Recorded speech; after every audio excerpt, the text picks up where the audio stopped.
कथा शुरू करने से पहले आप सभी श्रद्धालुओं से विनम्र निवेदन है कि यदि आप कथा दर्शन चैनल पर पहली बार आए हैं तो चैनल को लाइक, सब्सक्राइब और शेयर अवश्य करें ताकि आपको ऐसी ही दिव्य व्रत कथाएं सबसे पहले मिलती रहें।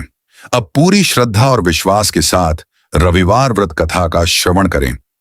क्या आपने कभी सोचा है कि जीवन में सब कुछ सही होते हुए भी अचानक ऐसा क्या हो जाता है कि सब कुछ मुट्ठी से रेत की तरह फिसलने लगता है?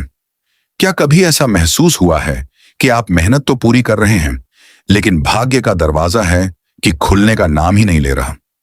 आज की यह कथा सिर्फ एक कहानी नहीं बल्कि उस रहस्य की कुंजी है जिसे जानकर आज तक न जाने कितने घरों के अंधेरे छंट गए और निराशा के बादलों के बीच उम्मीद की एक ऐसी किरण फूटी जिसने साधारण से जीवन को भी असाधारण बना दिया। कल्पना कीजिए एक ऐसे परिवार की जो आस्था और संस्कारों की नींव पर खड़ा था, लेकिन नियति की ऐसी क्रूर मार पड्ढी कि उनके पास एक वक्त की रोटी के लिए भी संघर्ष बचा था। क्या एक व्रत में इतनी शक्ति हो सकती है कि वह मृतप्राय आशाओं में प्राण फूंक दे? क्या भगवान भास्कर की पहली किरण के साथ किसी के जीवन का स्याह पक्ष उजाले में बदल सकता है?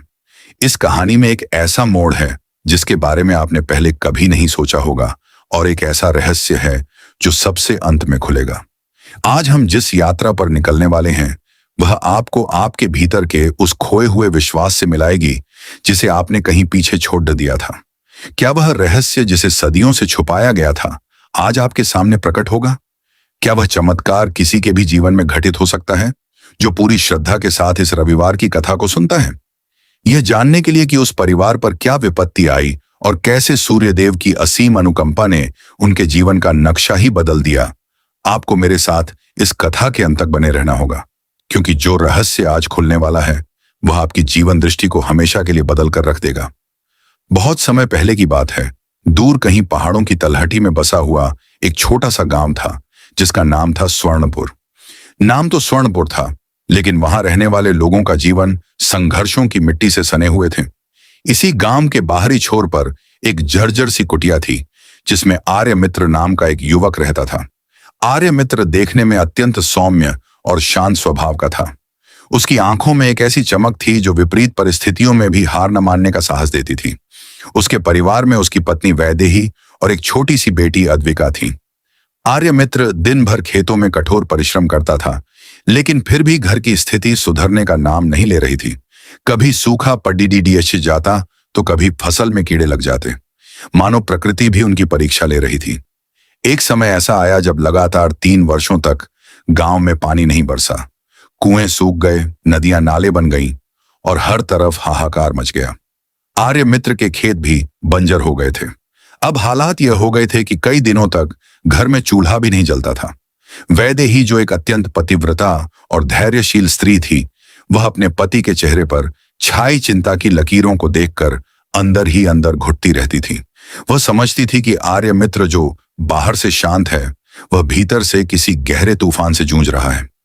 एक शाम की बात है। सूरज डूबने को था और आकाश में लाली छाई हुई थी। छोटी अद्विका भूख से बिलखते हुए अपनी मां की गोद में सो गई थी।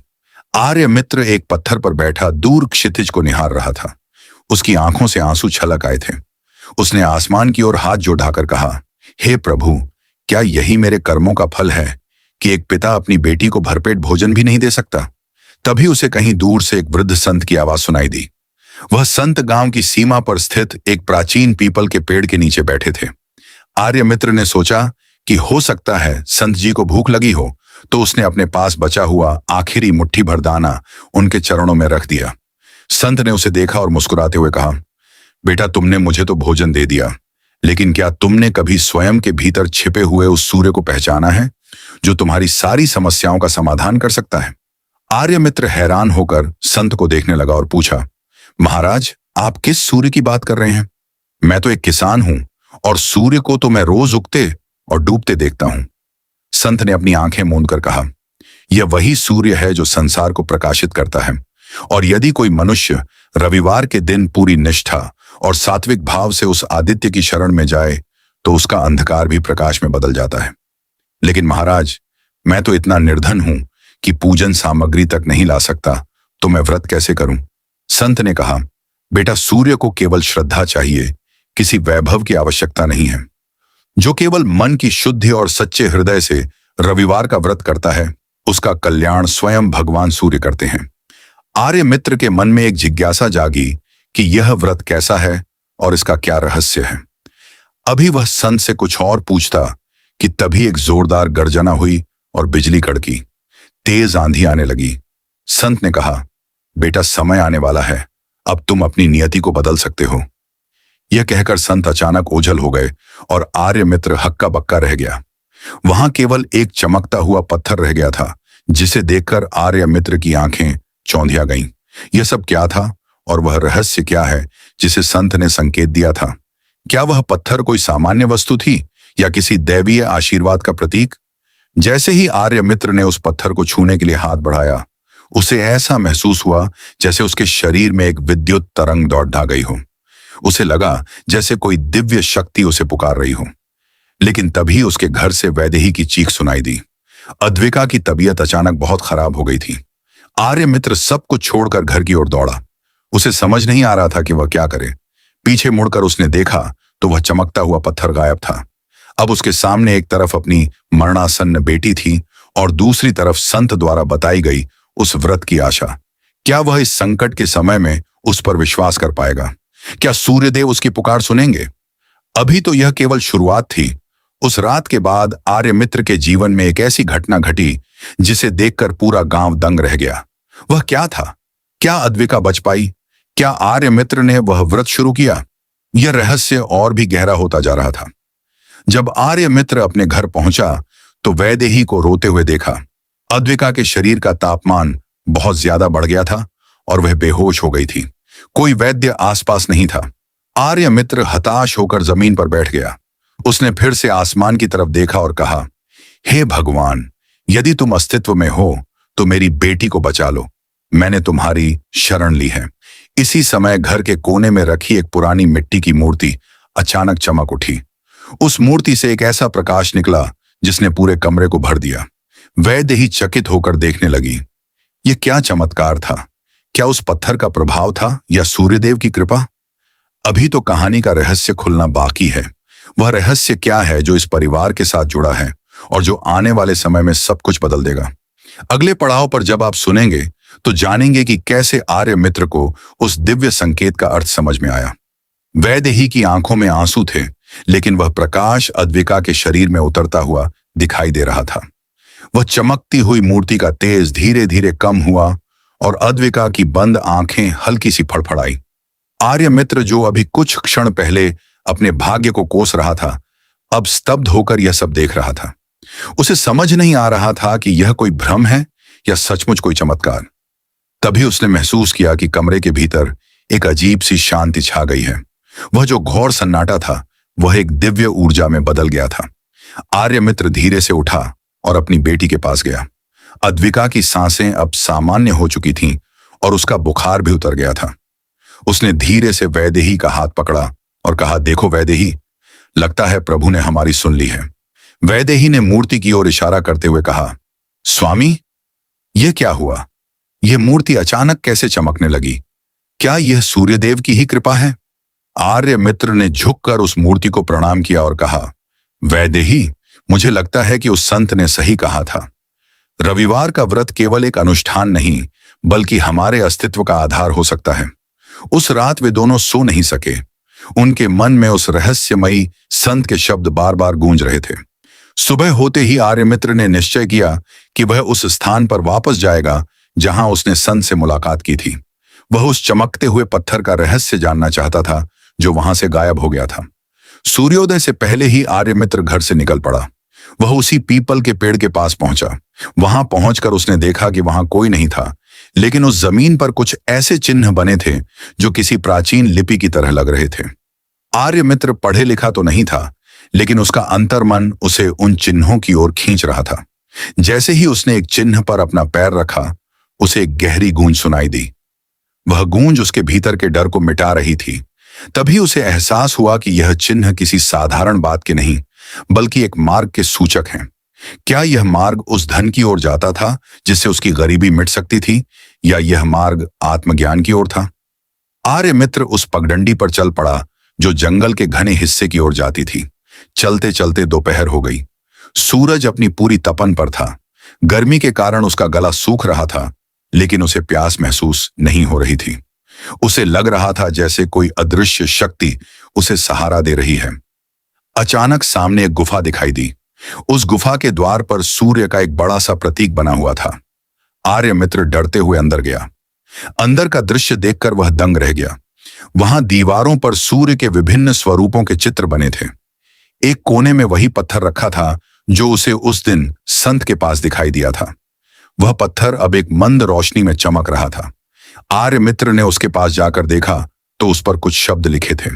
वह शब्द थे जो स्वयं को जलाकर दूसरों को प्रकाश देता है। वही सच्चा सूर्य भक्त है। आर्यमित्र समझ गया कि यह व्रत कोई भौतिक सुख पाने का नहीं, बल्कि अपने भीतर के अहंकार को जलाने का है। जैसे ही उसने उस पत्थर को छुआ, गुफा के अंदर का दृश्य पूरी तरह बदल गया। उसे एक ऐसी आवाज सुनाई दी जैसे कोई उसे बहुत पास से संबोधित कर रहा हो। वह आवाज थी, आर्यमित्र, तुम्हारी श्रद्धा ने तुम्हें यहां तक पहुंचाया है, लेकिन क्या तुम उस परीक्षा के लिए तैयार हो जो तुम्हारे सामने आने वाली है? आर्यमित्र ने निडर होकर कहा, प्रभु, मैं केवल अपनी निर्धनता से मुक्ति चाहता हूं ताकि मेरी बेटी का भविष्य सुरक्षित हो सके। आवाज ने कहा, धन तो केवल एक साधन है, असली संपदा तो वह विश्वास है जो तुमने इस कठिन घड़ी में खोया नहीं। यदि तुम अगले रविवार को पूरी निष्ठा के साथ मेरा व्रत करोगे तो तुम्हारे घर की दरिद्रता का अंत होगा। लेकिन ध्यान रहे, यह व्रत तब तक पूर्ण नहीं होगा जब तक तुम उस रहस्य को नहीं समझ लेते जो तुम्हारे पूर्वजों ने तुमसे छुपाया था। आर्यमित्र के पैर तले जमीन खिसक गई। क्या उसके पूर्वजों का भी इस गरीबी से कोई संबंध था? क्या वह कोई राज था जो पीढ़ियों से दबा हुआ था? इससे पहले कि वह और कुछ पूछता, गुफा के द्वार अचानक बंद होने लगे। उसे वहां से तुरंत निकलना पड़ा। वह जान बचाकर बाहर भागा। बाहर आते ही उसने देखा कि वहां पहले जैसा जंगल नहीं था। वहां तो दूर दूर तक हरियाली फैली थी। जहां कल तक बंजर जमीन थी, वहां आज लहलहाती फसलें थीं। यह सब इतनी जल्दी कैसे हो गया? क्या समय बीत चुका था या वह किसी और लोक में चला गया था? वह दौड़ते हुए अपने घर की ओर भागा। जब वह घर पहुंचा तो देखा कि वहां का दृश्य भी बदल गया था। उसकी कुटिया एक पक्के घर में बदल गई थी। वैदेही बाहर आंगन में बैठी मुस्कुरा रही थी। उसने आर्यमित्र को देखा और कहा, स्वामी, तुम कहां रह गए थे? जब से तुम गए, घर की सारी परिस्थितियां बदल गई हैं। देखो, न जाने कहां से यह अन्न और धन आ गया। आर्यमित्र ने अविश्वास से चारों ओर देखा। उसे लगा कि वह अभी भी उसी गुफा में है। उसने अपनी पत्नी से पूछा, वैदेही, क्या तुम सच बोल रही हो? क्या यह वही घर है? वैदेही ने उसे अंदर ले जाकर दिखाया। घर के अंदर सब कुछ वैसा ही था, लेकिन वहां एक ऐसी दिव्य सुगंध आ रही थी जो उसे पहले कभी नहीं आई थी। तभी उसकी नजर घर की दीवार पर पड़ी। वहां एक चित्र उभरा हुआ था जिसमें सूर्यदेव रथ पर सवार थे। आर्यमित्र को समझ आ गया कि यह सब सूर्यदेव की कृपा का ही परिणाम है, लेकिन वह रहस्य अभी भी अनसुलझा था। उसके पूर्वजों का क्या संबंध था? उसे याद आया कि उसके दादाजी अक्सर एक पुराने संदूक के बारे में बात करते थे जो सालों से अटारी में बंद था। वह भागकर अटारी की ओर गया। वहां वह संदूक रखा था। उसने उसे खोलने की कोशिश की, लेकिन वह ताला नहीं खुल रहा था। तभी उसने सूर्य के आकार का वह पत्थर जो उसे गुफा में मिला था अपने जेब से निकाला। जैसे ही वह पत्थर उसने उस संदूक के ताले के पास किया, ताला स्वतः ही खुल गया। संदूक के अंदर जो मिला उसे देखकर आर्यमित्र के होश उड़ गए। वहां कुछ प्राचीन हस्तलिपियां थीं और एक ऐसी वस्तु थी जिसने उसके पैरों के नीचे से जमीन हिला दी। वह क्या था? क्या वह कोई खजाना था या कोई श्राप जो उसके परिवार पर लगा था? यह रहस्य अब और भी घना होता जा रहा था। अभी तो उसे और भी कई परीक्षाओं का सामना करना था। अद्विका, जो अब स्वस्थ हो गई थी, वह भी दौड़ती हुई वहां आई और संदूक में रखी उन चीजों को देखने लगी। अचानक घर के बाहर से किसी के घोड़ों की टापें सुनाई दी। कुछ लोग घर के सामने आकर रुके। उनकी वेशभूषा राजसी थी। आर्यमित्र ने बाहर आकर देखा तो एक विशाल सेना उसके द्वार पर खड़ी थी। उनमें से एक व्यक्ति आगे आया और बोला, क्या तुम ही आर्यमित्र हो? हमारे महाराज तुम्हें बुला रहे हैं। यह सब क्या हो रहा था? क्या उसका पूर्वजों से कोई संबंध था जो उसे इस अचानक मिली समृद्धि और राजसी बुलावों के बीच लाकर खड़ा कर दिया था? आर्यमित्र का दिल जोरों से धड़कने लगा। उसे लग रहा था कि अब उसके जीवन का एक नया अध्याय शुरू होने वाला है। एक ऐसा अध्याय जिसमें न केवल धर्म और व्रत की शक्ति थी, बल्कि एक पुराने इतिहास का पर्दाफाश भी होने वाला था। क्या वह महाराज उसे जानते थे या यह कोई चाल थी? रहस्य अब अपने चरम पर था। आर्यमित्र ने अपनी पत्नी की ओर देखा। वैदेही की आंखों में डर नहीं, बल्कि एक अजीब सी चमक थी। उसने कहा, स्वामी, घबराओ मत। जिसने सूर्यदेव को साक्षी मानकर कार्य शुरू किया है, उसका बाल भी बांका नहीं हो सकता। आर्यमित्र ने लंबी सांस ली और उन लोगों के साथ जाने के लिए तैयार हो गया। उसे नहीं पता था कि आगे क्या होने वाला है, लेकिन उसे अब भगवान सूर्य पर पूर्ण विश्वास था। जैसे ही वे लोग चले, पीछे से एक ठंडी हवा का झोंका आया, जिसने पूरे घर को एक बार फिर से किसी दूसरी दुनिया का एहसास कराया। अद्विका ने अपना हाथ अपने पिता की तरफ बढ़ाया और कहा, पिताजी, मुझे डर लग रहा है। आर्यमित्र ने उसे गोद में उठा लिया और कहा, बेटा, जब हम सत्य के मार्ग पर होते हैं तो डर का कोई स्थान नहीं होता। बस ये व्रत मत छोड़ना। वे लोग चलते गए और एक ऐसे स्थान पर पहुंचे जहां का नजारा देखकर आर्यमित्र हैरान रह गया। वहां एक विशाल मंदिर था जो पूरी तरह सोने का बना हुआ था। मंदिर का शिखर आकाश को छू रहा था। मंदिर के मुख्य द्वार पर सूर्य की प्रतिमा लगी थी। उस प्रतिमा की आंखों से निकलती रोशनी सीधे मंदिर के गर्भगृह पर पड़ रही थी।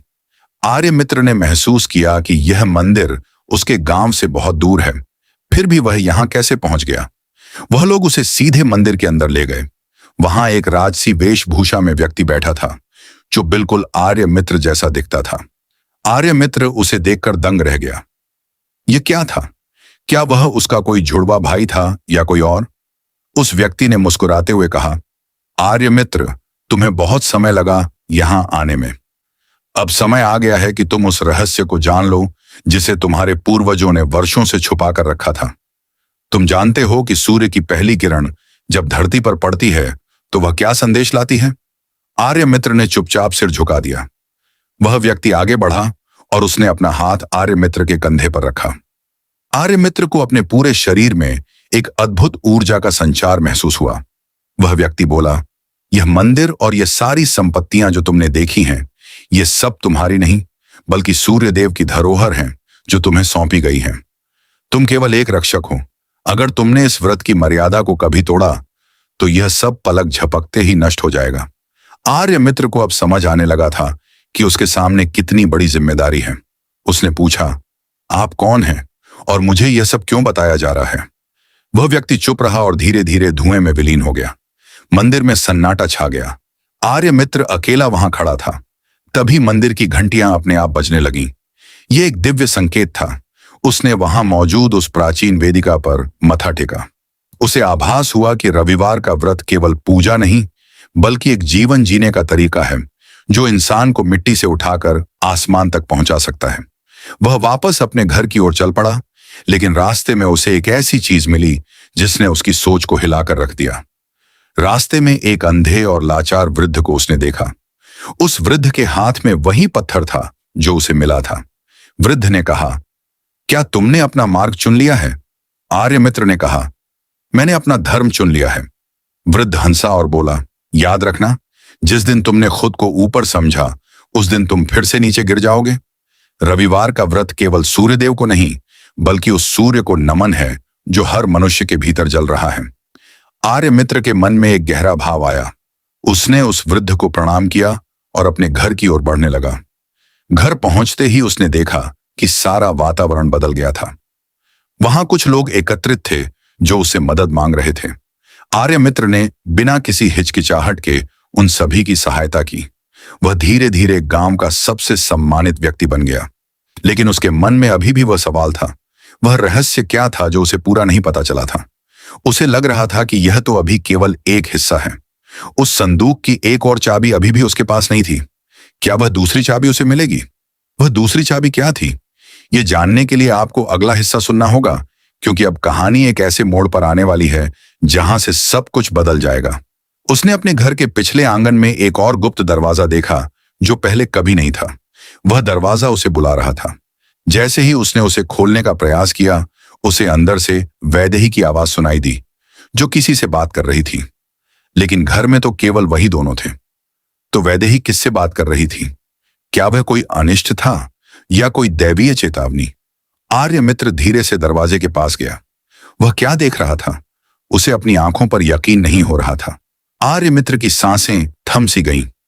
वह उस गुप्त दरवाजे के पीछे खड़े होकर देख रहा था कि वैदेही किसी से नहीं बल्कि हवा में तैरती हुई एक आकृति से बात कर रही थी। वह आकृति धुंधली थी, जैसे सुबह के कोहरे में कोई परछाई हो। वैदेही की आवाज में एक अजीब सा कंपन था। वह कह रही थी, हे सूर्यपुत्र, मेरा वचन सत्य है। मैं इस कुल की मर्यादा को निभाने के लिए किसी भी हद तक जाने को तैयार हूं। पर क्या यह बालक जिसे हम अपना समझ रहे हैं इस रहस्य का भार उठा पाएगा?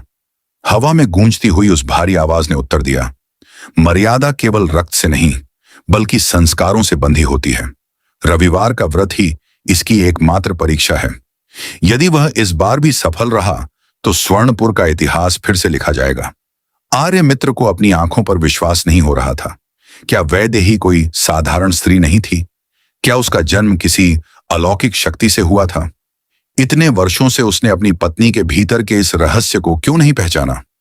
आर्यमित्र ने दरवाजा खोलने का साहस किया। जैसे ही दरवाजा खुला, वह आकृति गायब हो गई और वैदेही सामान्य रूप से वहां बैठी दिखाई दी, जैसे कुछ हुआ ही न हो।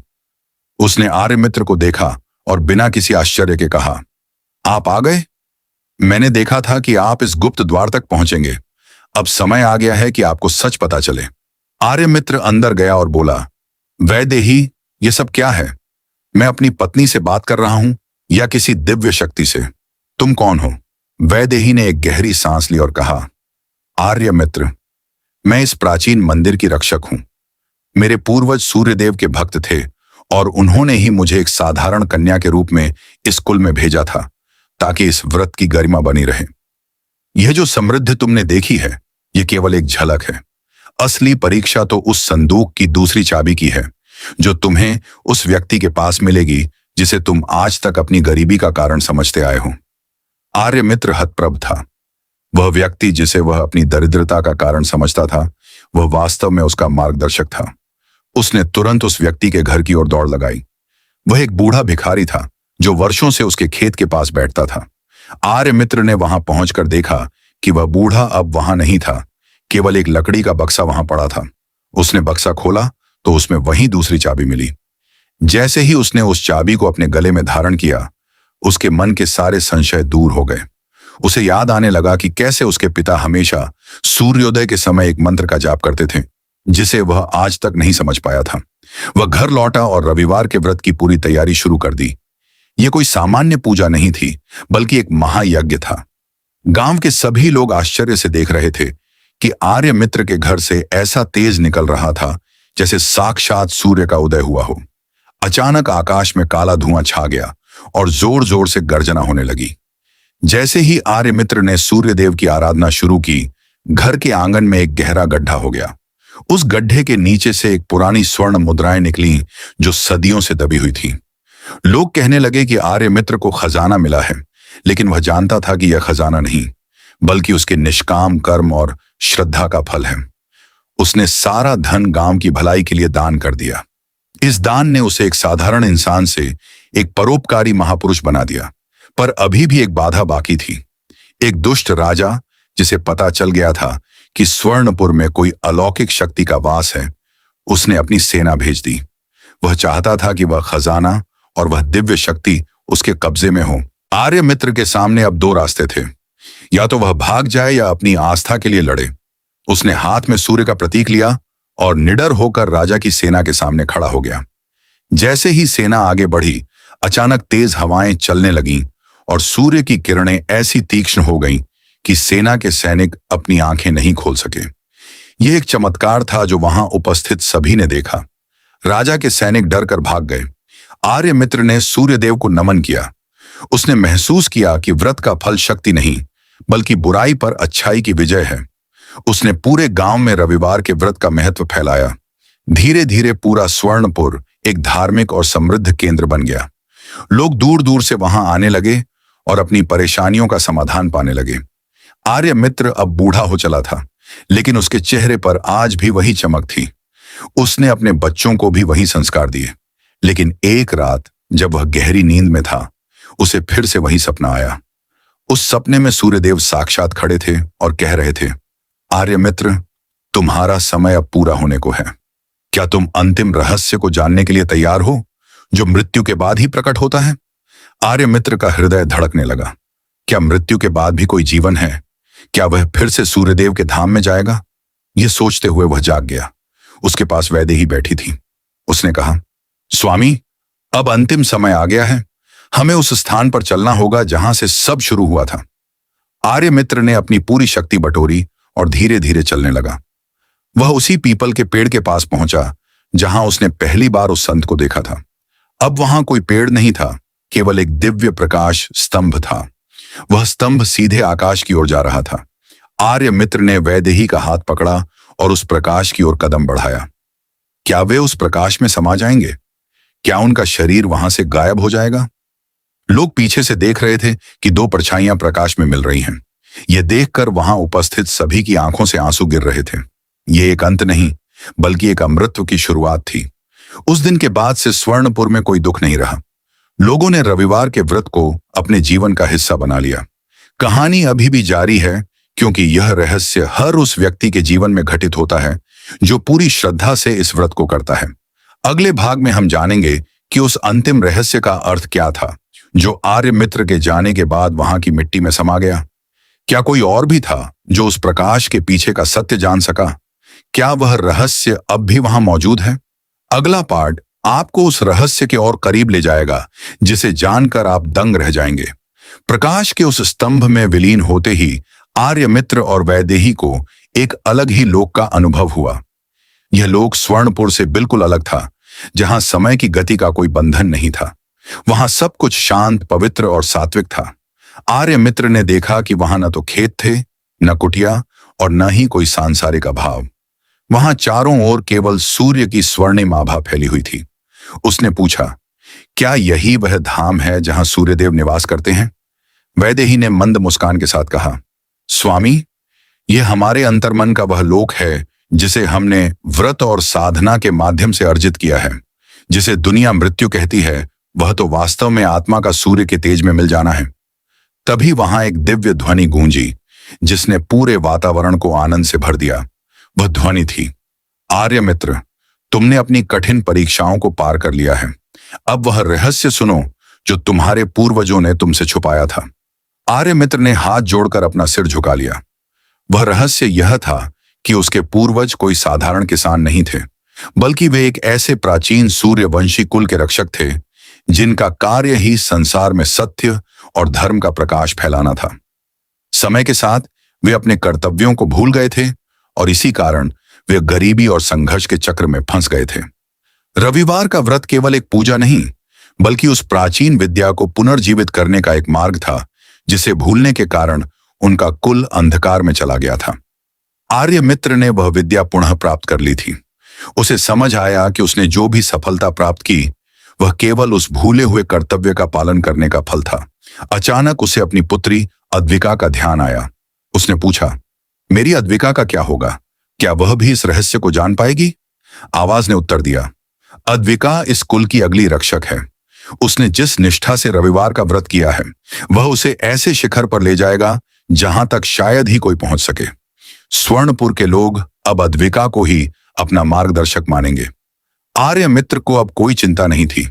उसे संतोष था कि उसने अपने कर्तव्य का निर्वहन पूरी निष्ठा के साथ किया है। वह उस दिव्य लोक में और आगे बढ़ता गया। वहां उसे उसके वे पूर्वज भी दिखाई दिए जिन्होंने सदियों पहले इस व्रत की शुरुआत की थी। उन सभी के चेहरों पर एक अद्भुत तेज था। उन सब ने आर्यमित्र का स्वागत किया, जैसे किसी विजय प्राप्त योद्धा का किया जाता है। दूसरी ओर स्वर्णपुर में अद्विका एक नई ऊर्जा के साथ जी रही थी। उसने पूरे गांव में एक सूर्य मंदिर का निर्माण कराया, जहां लोग रविवार को एकत्र होकर व्रत और कथा का श्रवण करते थे। गांव का स्वरूप पूरी तरह बदल गया था।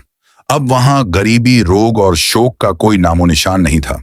अद्विका ने सूर्यदेव की महिमा को हर घर तक पहुंचाया। उसने लोगों को सिखाया कि रविवार का व्रत केवल धन प्राप्ति के लिए नहीं, बल्कि अपने चरित्र को निखारने के लिए है। लोग अब अद्विका को सूर्यपुत्री के नाम से बुलाने लगे थे। उसने अपने पिता के दिखाए मार्ग पर चलते हुए एक ऐसी व्यवस्था बनाई जिसमें कोई भी भूखा नहीं सोता था। स्वर्णपुर की चर्चा दूर दूर तक होने लगी। राजा, जो कभी आर्य मित्र से डर कर भागा था, वह भी अब अद्विका की शरण में आने को मजबूर हो गया। अद्विका ने उसे माफ कर दिया और उसे भी व्रत का महत्व समझाया। राजा ने अपनी गलती स्वीकार की और पूरे राज्य में रविवार के व्रत को अनिवार्य कर दिया। यह जानकर कि आर्य मित्र और वैदेही अब भौतिक शरीर में नहीं हैं, गांव वालों ने उनकी याद में एक स्मारक बनाया। लेकिन लोग जानते थे कि वे मरे नहीं हैं, बल्कि सूर्य के तेज में समा गए हैं। स्वर्णपुर की वह कुटिया अब एक तीर्थ स्थल बन गई थी, जहां लोग अपनी समस्याओं का समाधान खोजने आते थे। रविवार के दिन उस स्थान पर इतनी सकारात्मक ऊर्जा होती थी कि लोग स्वयं को हल्का और पवित्र महसूस करते थे। अद्विका ने अपना पूरा जीवन समाज की सेवा में समर्पित कर दिया। उसने किसी से विवाह नहीं किया, बल्कि वह पूरे गांव को ही अपना परिवार मानती थी। जब अद्विका का अंतिम समय आया तो उसे भी वही प्रकाश दिखाई दिया जो उसके पिता को दिखा था। वह मुस्कुराते हुए उस प्रकाश में समा गई। उसके जाने के बाद भी स्वर्णपुर की परंपराएं वैसी ही रहीं। रविवार के व्रत का यह क्रम आज भी निरंतर चल रहा है। जो कोई भी पूरी श्रद्धा के साथ इस व्रत को करता है, उसे सूर्य देव की विशेष कृपा प्राप्त होती है। आर्य मित्र की कहानी केवल एक व्यक्ति की नहीं, बल्कि उस हर आत्मा की है जो संघर्षों से लड़कर अंत में प्रकाश की ओर जाना चाहती है। अब अंत में उस महान अंतिम रहस्य की बारी है, जिसे सुनने के बाद आपकी सोच पूरी तरह बदल जाएगी। वह रहस्य क्या है जो स्वर्णपुर की मिट्टी में आज भी दबा हुआ है? क्या आप उसे सुनने के लिए तैयार हैं? यह रहस्य इतना शक्तिशाली है कि इसे जो भी सुनता है, उसके जीवन की दिशा ही बदल जाती है। अगला भाग इस यात्रा का अंतिम चरण है, जहां हम आपको वह संदेश देंगे जो सूर्यदेव ने स्वयं आर्य मित्र को दिया था, जो आने वाली कई पीढ़ियों के लिए एक मार्गदर्शक साबित होगा। यह कथा केवल एक वीडियो नहीं, बल्कि एक अनुभव है जिसे आपको अपने पूरे परिवार के साथ सुनना चाहिए। अंततः हम इस दिव्य गाथा के उस अंतिम पड़ाव पर पहुंच गए हैं, जहां रहस्य और वास्तविकता का मिलन होता है। सूर्यदेव ने जब आर्य मित्र को उस दिव्य लोक में दर्शन दिए, तो उनकी वाणी किसी गड़गड़ाहट की तरह नहीं, बल्कि एक शीतल मंद पवन की तरह कानों में घुली। उन्होंने कहा, आर्य मित्र, तुमने जिसे अपना जीवन समझा वह एक बीज था, और आज वह बीज एक विशाल वटवृक्ष बन चुका है। जो आखिरी रहस्य तुम जानना चाहते हो, वह यह है कि सूर्य केवल आकाश में नहीं, बल्कि हर जीव के हृदय में धड़कता है। जब तुम रविवार का व्रत करते हो, तो तुम वास्तव में अपने भीतर के उस दिव्य प्रकाश को जगाते हो, जो समय के हर अंधेरे को चीरने में समर्थ है। मृत्यु अंत नहीं, बल्कि उस प्रकाश में विलीन होकर अनंत हो जाना है। आर्य मित्र ने अनुभव किया कि उसका अस्तित्व अब केवल एक किसान या एक रक्षक तक सीमित नहीं था, बल्कि वह ब्रह्मांड की उस ऊर्जा का हिस्सा बन गया था जो सृष्टि को चलाती है। वह रहस्य जो उसके पूर्वजों ने वर्षों तक छुपा कर रखा था, वह कोई खजाना या कोई स्वर्ण मुद्रा नहीं, बल्कि स्वयं को पहचानने की वह शक्ति थी जो केवल निष्काम सेवा और अडिग श्रद्धा से प्राप्त होती है। आर्य मित्र ने झुककर सूर्यदेव के चरणों में अपना मस्तक रखा और कहा, हे भास्कर, मेरी यात्रा सफल हुई। अब मुझे और कुछ नहीं चाहिए, बस मेरे आने वाली पीढ़ियों के हृदय में यह प्रकाश सदा जलता रहे। सूर्यदेव मुस्कुराए और उनकी चमक इतनी तीव्र हुई कि वहां सब कुछ प्रकाशमय हो गया। स्वर्णपुर में अद्विका और गांव के सभी लोग आज भी उस सूर्य मंदिर के सामने बैठकर रविवार की कथा का श्रवण करते हैं, और उन्हें महसूस होता है कि आर्य मित्र और वैदेही आज भी कहीं ना कहीं उनके साथ हैं, उन्हें सही मार्ग दिखा रहे हैं। इस कथा का संदेश यही है कि जीवन चाहे कितना भी कठिन क्यों ना हो, यदि आपकी श्रद्धा और कर्म का मार्ग सूर्य की तरह स्पष्ट और सात्विक है, तो कोई भी अंधकार आपको रोक नहीं सकता। यह व्रत आपको सिखाता है कि आप अकेले नहीं हैं। आपके भीतर वह दिव्य सूर्य सदैव विद्यमान है, जो आपकी हर विपत्ति को दूर करने में सक्षम है। अपनी समस्याओं को लेकर चिंतित होना छोड़ें और इस व्रत को पूरी निष्ठा के साथ अपनाएं। फिर देखिए कैसे आपके जीवन का हर कोना प्रकाश से भर जाता है। आज की यह कथा यहीं पूर्ण होती है। सूर्य देव आप सभी के जीवन में सुख, शांति, समृद्धि और आरोग्य की वर्षा करें।